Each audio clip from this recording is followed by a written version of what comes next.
Hello friends, మీరు back end developer అవ్వాలి అనుకుంటున్నారా?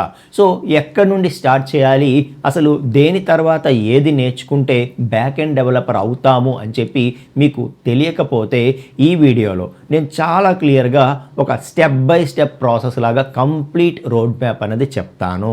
ఓకే, సో వీడియో లాస్ట్ వరకు ఫాలో అవ్వండి. మీరు కంప్లీట్గా బ్యాక్ ఎండ్ డెవలపర్ అవ్వాలి అంటే మీ దగ్గర ఉండాల్సిన స్కిల్స్ ఏంటి అన్నది 100% క్లారిటీ అన్నది మీకు వస్తుంది. అసలు బ్యాక్ ఎండ్ డెవలపర్ అంటే ఏంటో తెలియని వాళ్ళ కోసం చెప్తున్నాను.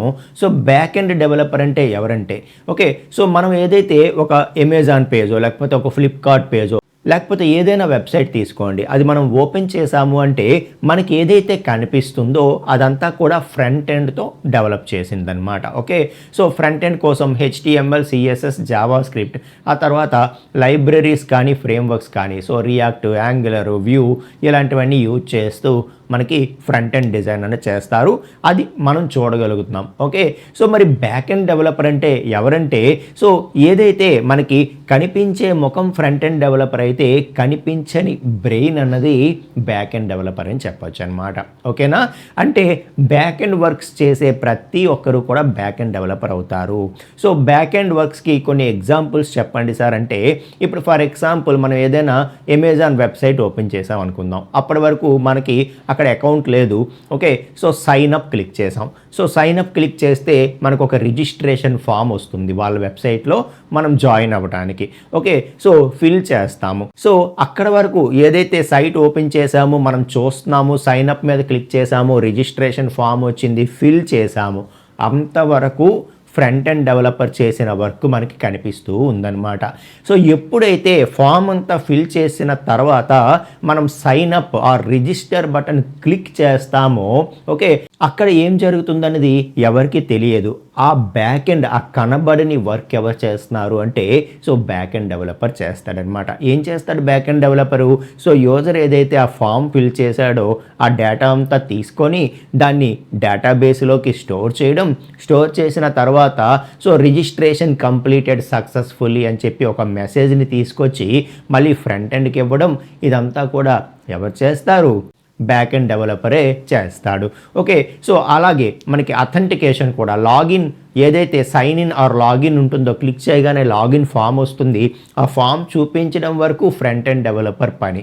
సో మనం యూజర్ ఐడి పాస్వర్డ్ ఇచ్చి సైన్ ఇన్ కొట్టగానే మళ్ళీ కనబడిన వర్క్ ఏదైతే ఉందో, సో ఈ యూజర్ ఐడి పాస్వర్డ్ డేటాబేస్కి వెళ్ళాలి, అక్కడ ఉన్న యూజర్ ఐడి పాస్వర్డ్తో చెక్ చేయాలి, చెక్ చేసి అది కరెక్ట్ అయితే మనకి ఆ వెబ్సైట్ లోపలికి ఎంటర్ చేయించాలి, లేదు అంటే user ID are password is incorrect అని చెప్పి ఒక మెసేజ్ ఇవ్వాలి. ఓకే, సో ఈ కనబడని వర్క్ ఏదైతే ఉందో ఇదంతా కూడా ఎవరు చేస్తారు? బ్యాక్ ఎండ్ డెవలపర్ చేస్తాడు.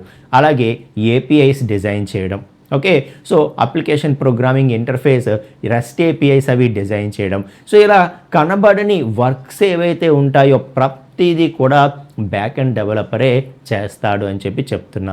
సో అలాగే పేమెంట్ ప్రాసెసింగ్, సో మనం ఏదైనా వెబ్సైట్లో పే అని చెప్పి క్లిక్ చేస్తాము, క్లిక్ చేయగానే మనకి ఆటోమేటిక్గా ఒక పేమెంట్ ఫామ్ వస్తుంది, అది ఫిల్ చేస్తాము, స్కాన్ చేస్తాము, ఆ కార్డ్ డీటెయిల్స్ ఎంటర్ చేస్తాము, అంతా అయిన తర్వాత అది ప్రాసెస్ చేసి మనకి పేమెంట్ సక్సెస్ ఆఫ్ ఇలా చూపిస్తుంది.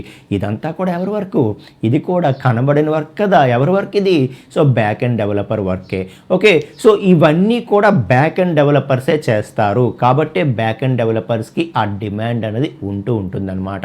ఓకే, సో మనకి ఏదైనా ఒక అప్లికేషన్ డిజైన్ చేయాలంటే మనకి ఫ్రంట్ ఎండ్ డెవలపర్ ఎంత ఇంపార్టెంటో బ్యాక్ ఎండ్ డెవలపర్ కూడా అంతే ఇంపార్టెంట్ అని చెప్పి చెప్తున్నాను. మీకు అర్థమవుతుందా?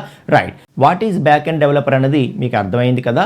ఇక బ్యాక్ ఎండ్ డెవలపర్ అవ్వాలంటే మనం జావా బ్యాక్ ఎండ్ డెవలపర్ అవ్వచ్చు, పైథాన్ బ్యాక్ ఎండ్ డెవలపర్ అవ్వచ్చు, Java script back end developer కూడా అవ్వచ్చు. మల్టిపుల్ వేస్ ఉంటాయి అన్నమాట. ఓకే, సో మీరు ఏ పాత్లోకైనా వెళ్ళండి, మీకు ఫస్ట్ తెలియాల్సింది ఏంటంటే ఇంటర్నెట్ గురించి బేసిక్స్ మీకు తెలియాలి. ఓకే, సో ఇంటర్నెట్ అంటే ఏంటి, అది ఇంటర్నల్గా ఎలా వర్క్ అవుతుంది అన్నది ప్రతి ఒక్కరికి కూడా తెలియాల్సిందనమాట. అలాగే క్లయింట్ సర్వర్ మోడల్ ఎలా వర్క్ అవుతుందో ప్రతి ఒక్కరికి కూడా తెలియాలి. ఓకే, అలాగే హెచ్టిటిపి మెథడ్స్ ఉంటాయి. హెచ్టిటిపి మెథడ్స్ గురించి, అలాగే రిక్వెస్ట్ ఫార్మేట్ ఎలా వెళ్తుంది, ఒక క్లయింట్ నుండి సర్వర్కి రిక్వెస్ట్ అనేది ఎలా వెళ్తుంది, రెస్పాన్స్ ఎలా వస్తుంది, ఆ రిక్వెస్ట్ రెస్పాన్స్ ఫార్మేట్స్ ఏంటి, వీటి గురించి. Okay, so this is common to all back and developers అనమాట. కాబట్టి సో ఇవి మనకి మంచి అవగాహన ఉంటే మనం లోపలికి వెళ్ళే కొద్దీ ఆ ఫ్రేమ్వర్క్స్ కానీ సో ఇన్డెప్త్ కాన్సెప్ట్స్ కానీ మనకి క్లియర్ కట్గా పిక్చర్ అనేది వస్తుంది. అర్థమైందా? కాబట్టి ఫస్ట్ వీటి మీద మీరు అవగాహన తెచ్చుకోండి. మీరు ఏదో ఒక టెక్నాలజీ సెలెక్ట్ చేసుకోండి. సో జావా వైపు వెళ్తారా, పైథానా, లేకపోతే జావా స్క్రిప్టా, ఏదో ఒకటి సెలెక్ట్ చేసుకోండి. ఇక్కడ సెలెక్షన్ దగ్గర మీ ప్రయారిటీ ఎలా ఉండాలంటే ఫ్యూచర్లో మీరు artificial intelligence, machine learning, data related ఏవైనా, సో డేటా సైన్స్ కానీ, డేటా ఇంజనీరింగ్ కానీ, డేటా అనలిటిక్స్ కానీ, సో వీటిలో వేటికైనా మీరు వెళ్ళాలి అంటే మీరు పైథాన్ చూస్ చేసుకోండి. ఓకే, అలా కాదు నేను స్టార్టప్స్లో నేను ఎక్కువగా జాబ్ చేయాలనుకుంటున్నాను, స్టార్టప్ కల్చర్ నాకు చాలా ఇష్టం. ఓకే, సో లేదంటే number of opportunities, number of స్టార్టప్స్లో వస్తూ ఉంటాయి కాబట్టి నేను స్టార్టప్స్ వైపు వెళ్తాను అనుకునే వాళ్ళు ఎవరైనా సరే జావా స్క్రిప్ట్ ప్రిఫర్ చేయండి. ఓకే, సో లేదు నేను ఎంఎన్సీస్కి వెళ్తాను, అక్కడ ఏవైతే బ్యాంకింగ్, ఫైనాన్స్ రిలేటెడ్ ప్రాజెక్ట్స్ ఏవైతే ఉంటాయో సో అవి మనకి లాంగ్ లైఫ్ ఉంటుంది, వాటికి స్టడీ లైఫ్ కావాలి, నాకు లాంగ్ కెరియర్ కావాలి. ఓకే, సో ఎక్కడ సూపర్ డూపర్ హై ప్యాకేజెస్ వెళ్ళిపోవడము, తగ్గిపోవడం ఇట్లా కాదు, నాకు ఒక స్టడీ లైఫ్ కావాలి, లాంగ్ లైఫ్ కావాలి అని అనుకునే వాళ్ళు జావా వైపు వెళ్ళండి. ఎందుకంటే సో ఈ రోజుకి కూడా ఎంటర్ప్రైజ్ లెవెల్ అప్లికేషన్స్ అంటే బ్యాంకింగ్ కానీ, ఫైనాన్స్ రిలేటెడ్ అప్లికేషన్స్ కానీ చేయాలి అంటే సో నెంబర్ 1 వచ్చి జావా ఈ రోజుకి కూడా. అర్థమవుతుందా?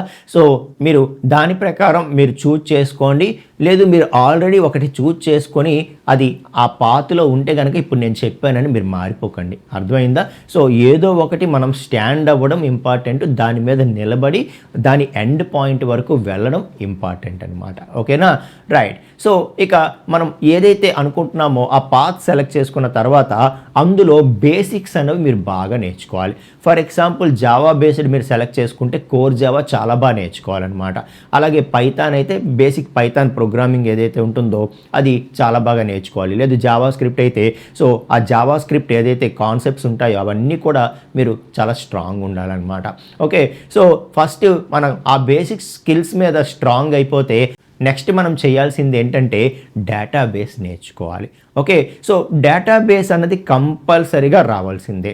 డేటాబేస్ స్కిల్స్ లేకుండా బ్యాక్ ఎండ్ డెవలపర్ జాబ్ రాదు, గుర్తుపెట్టుకోండి. ఓకే, ఎందుకంటే మనం బ్యాక్ ఎండ్ కోడ్లో డేటాబేస్తో వర్క్ చేస్తాం కాబట్టి డేటాబేస్ అనేది ప్రతి ఒక్కరికి కూడా రావాల్సిందే.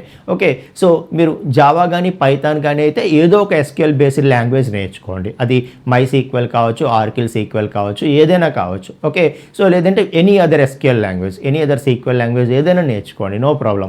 ఎందుకంటే ఇవన్నీ SQL స్టాండర్డ్ ఫాలో అవుతాయి, అన్నిట్లోనూ అవే క్వరీస్ ఉంటాయి. సో కొంచెం స్లైడ్ డిఫరెన్సెస్ ఉంటాయి కాబట్టి మనం ఒక SQL బేస్డ్ లాంగ్వేజ్ నేర్చుకుంటే ఇంకొకటి నేర్చుకోవడం వితిన్ డేస్లో మనం నేర్చేయచ్చు కాబట్టి.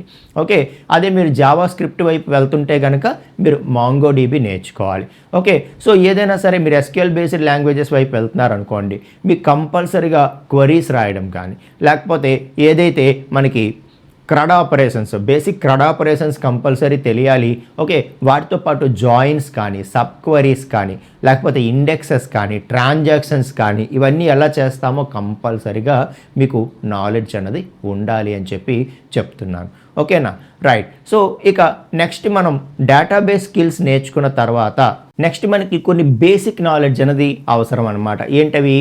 API అంటే ఏంటి, రెస్ట్ API అంటే ఏంటి, ఓకే, సో ఆ APIs ఎలా వర్క్ అవుతాయి, రెస్ట్ APIs ఎలా వర్క్ అవుతాయి, ఆ బేసిక్ టెర్మినాలజీ, ఆ బేసిక్ థియరీ ఏదైతే ఉందో అది ఎలా వర్క్ అవుతుంది అన్నది ఏదైతే ఉందో అది మీరు ఒక కంప్లీట్ ఓవర్వ్యూ అన్నది తెచ్చుకోండి. అది కంపల్సరీ అనమాట. ఓకే, సో ఏదైతే నేను బేసిక్గా HTTP మెథడ్స్, ఇంటర్నెట్ స్కిల్స్ చెప్పానో వాటితో పాటు API అంటే ఏంటి, రెస్ట్ API అంటే ఏంటి, వీటి గురించి కంప్లీట్గా ఒక నాలెడ్జ్ అన్నది అవసరం. ఓకే, సో మనకి అవి తెలిస్తే నెక్స్ట్ మీరు ఫ్యూచర్లో రెస్ట్ API డెవలప్మెంట్ నేర్చుకుంటున్నప్పుడు అది మీకు చాలా హెల్ప్ చేస్తుందన్నమాట. ఓకే, ఇక్కడ మనం స్ట్రాంగ్ స్టెప్ అనేది వేస్తాం. ఓకే, సో ఏదైతే మనం బ్యాక్ ఎండ్ వైపు వెళ్తున్నామో అందులో ఉండేటటువంటి ఫ్రేమ్వర్క్ నేర్చుకోవడం. సో మీరు జావా వైపు వెళ్తున్నారు అంటే మీరు స్ప్రింగ్ బూట్ అనేది నేర్చుకోవాలి. సో డైరెక్ట్గా స్ప్రింగ్ బూట్కి మాత్రం వెళ్ళిపోకండి. ఓకే, సో ఫస్ట్ మీరు స్ప్రింగ్ ఫ్రేమ్వర్క్ తాలూకా బేసిక్స్ నేర్చుకోవాలి. డిపెండెన్సీ ఇంజెక్షన్ అంటే ఏంటి, ఓకే, అలాగే మనకి స్ప్రింగ్ ఎంవీసీ అంటే ఏంటి, స్ప్రింగ్ జేడీబీసీ అంటే ఏంటి, ఇవన్నీ నేర్చుకోండి. మ్యావెన్ అంటే ఏంటి, అలాగే గ్రాడిల్ అంటే ఏంటి. సో ఇవన్నీ కూడా బేసిక్స్ తెలుసుకున్న తర్వాత అప్పుడు స్ప్రింగ్ బూట్కి రండి. ఓకే, సో ఫ్రేమ్వర్క్ మాత్రం చాలా స్ట్రాంగ్గా నేర్చుకోవాలి. అలాగే పైథాన్ డెవలపర్స్ ఎవరైతే ఉంటారో మీరు జాంగో అలాగే ఫాస్ట్ ఏపీఐ వీటిని బాగా నేర్చుకోవాలి. ఓకే, సో అలాగే జావా స్క్రిప్ట్ డెవలపర్స్ ఎవరైతే జావా స్క్రిప్ట్ వైపు వెళ్ళాలనుకుంటున్నారో మీరు నోడ్ జేఎస్ అన్నది నేర్చుకోవాల్సి ఉంటుందన్నమాట. ఓకే, సో ఈ లెవెల్లో మనం ఏం చేస్తామంటే ఫ్రేమ్వర్క్ ఇంకా ఎండ్ టు ఎండ్ నేర్చుకుంటాం అనమాట. సో చాలా స్ట్రాంగ్ నాలెడ్జ్ అనేది ఫ్రేమ్వర్క్ మీద అవసరం. ఇంకా ఫ్రేమ్వర్క్ నేర్చుకున్న తర్వాత మనకు కావాల్సిన నాలెడ్జ్ అంతా వచ్చేసింది ప్రాజెక్ట్ చేయడానికి. డేటాబేస్ స్కిల్స్ వచ్చు, బేసిక్స్ వచ్చు, ఓకే, ఫ్రేమ్వర్క్ వచ్చు. వీటన్నిటిని యూజ్ చేస్తూ మనం ఏం చేస్తామంటే ఒక ప్రాజెక్ట్ చేస్తాం. సో కంప్లీట్గా ప్రాజెక్ట్ ఎండ్ టు ఎండ్ చేయాలి. వీలైతే 2 ప్రాజెక్ట్స్ చేయండి. ఒకటి mini project only CRUD operations బేసిక్స్తో. ఓకే, సో ఇంకొకటి ఏంటి అంటే ఎండ్ టు ఎండ్ అనమాట, రిపోర్ట్స్ జనరేషన్ కానీ, పేమెంట్ గేట్వేస్ కానీ. ఓకే, సో కంప్లీట్గా registration module, login module, so అలాగే డిఫరెంట్ రిపోర్ట్స్, రకరకాల ఆపరేషన్స్. ఒక ఆర్గనైజేషన్, ఒక రియల్ టైమ్ అప్లికేషన్ ఏదైనా తీసుకోండి. ఓకే, సో ఒక కంపెనీ ఉంది, ఆ కంపెనీకి ప్రాజెక్ట్ చేయాలి. అందులో ఎంతమంది ఎంప్లాయీస్ ఉన్నారు, వాళ్ళ సర్వీసెస్ ఏంటి, వాళ్ళ క్లయింట్స్ ఎలా కనెక్ట్ అవుతున్నారు, ఇవన్నీ ఉండేలాగా ఒక ప్రాజెక్టు. లేకపోతే సింపుల్గా ఒక కామర్స్ ప్రాజెక్టు, అమెజాన్ని క్లోన్ చేయండి, లేకపోతే ఫ్లిప్కార్ట్ని క్లోన్ చేయండి. అలాంటి ఒక అప్లికేషన్ చేయాలంటే సో సెల్లర్స్ రిజిస్టర్ అవ్వాలి, వాళ్ళ ప్రోడక్ట్స్ వాళ్ళు యాడ్ చేసుకోవాలి. అలాగే మన కస్టమర్స్ రిజిస్టర్ అవ్వాలి, వాళ్ళకి ఈ క్యాటలాగ్ అంతా చూపిస్తే వాళ్ళు అక్కడ నుండి పర్చేజ్ చేసుకోవాలి, పేమెంట్స్ చేయాలి. ఓకే, సో ఏమేమి కొన్నారో రిపోర్ట్స్ జనరేట్ చేసుకోవాలి. సో సెల్లర్స్ వాళ్ళకి వచ్చిన ఆర్డర్స్ లిస్టు రిపోర్ట్స్ తీసుకోవాలి. అలాగే ఎవరైతే కస్టమర్స్ ఉంటారో వాళ్ళకి వచ్చిన ఆర్డర్స్ వాళ్ళు రిపోర్ట్స్ తీసుకోగలగాలి. సో ఎంటైర్ సిస్టమ్ ఒకసారి మీరు కనుక ఎండ్ టు ఎండ్ డెవలప్ చేయగలిగితే మీకు కంప్లీట్గా ఓకే. సో మనకి చాలామంది చేసే తప్పు ఏంటంటే ఒక కోర్సు నేర్చుకుంటున్నప్పుడు ఆ కోర్స్ని జస్ట్ అలా నేర్చేస్తారు. సో ప్రతి టాపిక్ మీద అక్కడ ఎగ్జాంపుల్స్ ఉంటాయి, ప్రాక్టీస్ చేస్తారు. మహా అయితే ఆ కోర్సులో 1 or 2 ప్రాజెక్ట్స్ ఉంటాయి అంతే. ఓకే, సో అవి ప్రాక్టీస్ చేసేస్తారు. కానీ లాస్ట్ వరకు ప్రతిదీ కూడా మీరు ఆలోచిస్తేనే కదా మీకు స్కిల్ పెరుగుతుంది. ఓకే, కాబట్టి అక్కడ చెప్పేటటువంటి కాన్సెప్ట్స్, అక్కడ చెప్పేటటువంటి ప్రాజెక్ట్స్తో వదిలేయకుండా మీరు ఓన్గా తర్వాత 2 ప్రాజెక్ట్స్ చేయండి. సో మీరు ప్రాజెక్ట్స్ చేస్తున్నప్పుడు ఇది ఎలా చేయాలి, అది ఎలా చేయాలని చెప్పి ప్రతిదీ మీరు అనుకుంటారు. అలా అనుకున్నప్పుడు చాలా స్ట్రగుల్ అవుతారు. దానివల్ల అక్కడ మీరు స్ట్రగుల్ అయ్యి ఏదైతే ఆలోచిస్తూ మీరు డెవలప్ చేస్తారో దానివల్ల మీరు చాలా నేర్చుకుంటారనమాట. ఇదైతే గుర్తుపెట్టుకోండి. ఓకే, సో ప్రాజెక్ట్స్ చేయండి. అలాగే మనకి రెజ్యూమ్ కంటే కూడా మన గిట్హబ్ ఇంపార్టెంట్. ఓకే, సో మన గిట్హబ్ రిపాజిటరీ ఇంపార్టెంట్. కాబట్టి సో గిట్హబ్ స్కిల్స్ అయితే నేర్చుకోండి. అలాగే ఒక క్లౌడ్ స్కిల్ నేర్చుకోండి, ఏడబ్ల్యూఎస్ కానీ ఎజూర్ కానీ ఏదో ఒకటి. Okay, so for example AWS బాగా నేర్చుకోండి. ఓకే, అలాగే సిఐసిడి కాన్సెప్ట్స్ ఏవైతే ఉన్నాయో అవి నేర్చుకోండి, ఆటోమేషన్. ఓకే, సో ఇదంతా కూడా కంపల్సరీగా రావాలన్నమాట. ఓకే, ప్రాజెక్ట్ చేయడం ఎంత ఇంపార్టెంటో దాన్ని డిప్లాయ్ చేయడం కూడా అంతే ఇంపార్టెంట్. కాబట్టి ఓకే, సో మీరు ఈ డిప్లాయ్మెంట్ రిలేటెడ్ స్కిల్స్ అన్నీ కూడా నేర్చుకోండి. ఓకే, సో మీరు చేసిన ప్రాజెక్ట్ని మీ గిట్హబ్ రిపాజిటరీలో పెట్టండి. ఓకే, అలాగే లింక్డ్ఇన్లో పోస్ట్ చేయండి. ఓకే, సో ఈ రోజుల్లో మనం రిక్రూటర్స్కి రీచ్ అవ్వాలి అంటే డప్పు కొట్టి చెప్పడం అవసరం అన్నమాట. అర్థమవుతుందా? అంత కాంపిటీషన్ ఉంది. మన గురించి ఎవరు చెప్పరు, మనమే చెప్పుకోవాలి. ఎలా చెప్తాము? సో త్రూ మన పోర్ట్ఫోలియో ద్వారా చెప్తాము, లింక్డ్ఇన్ ద్వారా చెప్తాము. ఏదైతే మన గిట్హబ్ రిపాజిటరీ ద్వారా మనం చేసిన వర్క్, ప్రాజెక్ట్స్ అన్నీ కూడా మనం ఎగ్జిబిట్ చేస్తాం. చాలా ఇంపార్టెంట్ అనమాట. ఓకే, సో మనకి వచ్చు అని మన ఒక్కరికి తెలిస్తే సరిపోదు, అందరికీ తెలియాలి. అప్పుడే మనకి ఆపర్చునిటీస్ బెటర్ అవుతాయి, గుర్తుపెట్టుకోండి.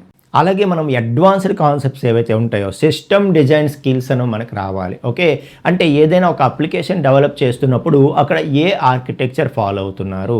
ఓకే, ఫర్ ఎగ్జాంపుల్ మనం మోనోలిథిక్ అంటాం, లేకపోతే మైక్రో సర్వీసెస్ అంటాం. సో ఇలా రకరకాల ఆర్కిటెక్చర్స్ ఉంటాయి. ఇందులో ఏది ఫాలో అయితే లాభాలేంటి, నష్టాలేంటి, ఇదంతా కూడా మనకు తెలియాలి.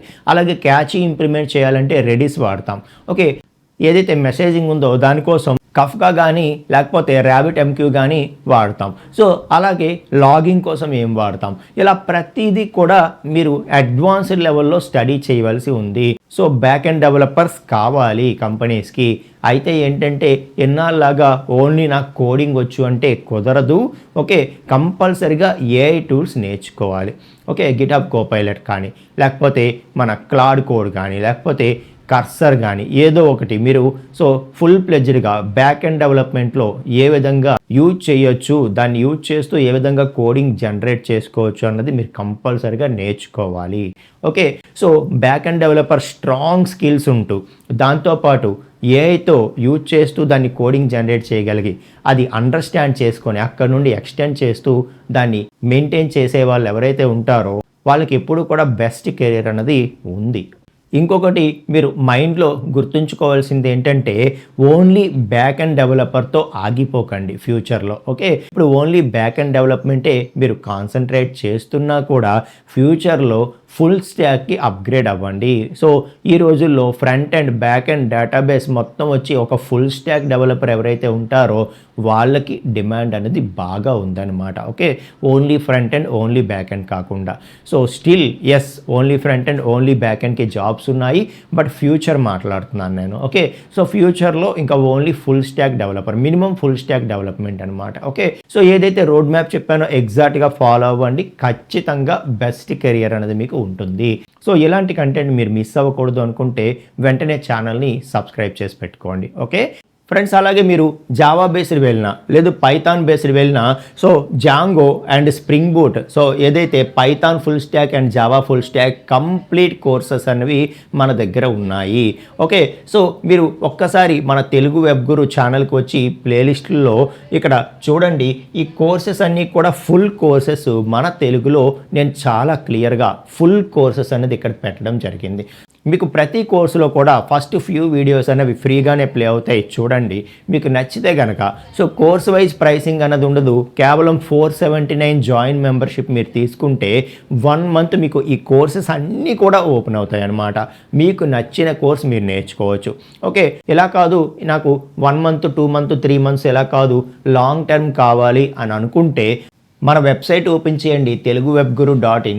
అక్కడ మెంబర్షిప్స్కి వస్తే ఇక్కడ మనకి 1 ఇయర్ ప్లాన్ అనేది ఇంట్రడ్యూస్ చేస్తున్నాం అనమాట. ఓకే, సో మనకి మంత్లీ మెంబర్షిప్ అనేది యూట్యూబ్ ఛానల్ ద్వారా ఉంటుంది. అలా కాకుండా 1 ఇయర్ ప్లాన్ అనేది మనం మన కమ్యూనిటీ ద్వారా ఇస్తామన్నమాట. ఓకే, సో ఈరోజు కనుక మీరు తీసుకుంటే ఈ రోజు నుండి 365 డేస్ మీకు యాక్సెస్ అనేది ఉంటుంది. మన ప్లాట్ఫామ్లో ఎన్ని రికార్డెడ్ కోర్సెస్ ఉన్నాయో అన్నీ కూడా మీకు 1 ఇయర్ ఓపెన్ అవుతాయి, మీకు నచ్చినవన్నీ కూడా నేర్చుకోవచ్చు. ఓకే, సో ప్రైస్ ఎంత చూసారా, అక్కడ మనకి ఏదైతే మంత్లీ 479 అని అంటున్నామో అది 6 మంత్స్ అమౌంట్కే మనము 1 ఇయర్ మెంబర్షిప్ ఇస్తున్నాం. ఓకే, సో 6 మంత్స్ మెంబర్షిప్ అమౌంట్తోనే 1 ఇయర్ మెంబర్షిప్ అనేది మీకు ప్రొవైడ్ చేస్తున్నాము. సో మీరు కనుక ఇంట్రెస్టెడ్ అయితే సో జస్ట్ మీరు 1 2 3 మంత్స్ అంతకంటే ఎక్కువ మీకు అవసరం పడదు అనుకుంటే ఛానల్ మెంబర్షిప్స్ ఫాలో అవ్వండి.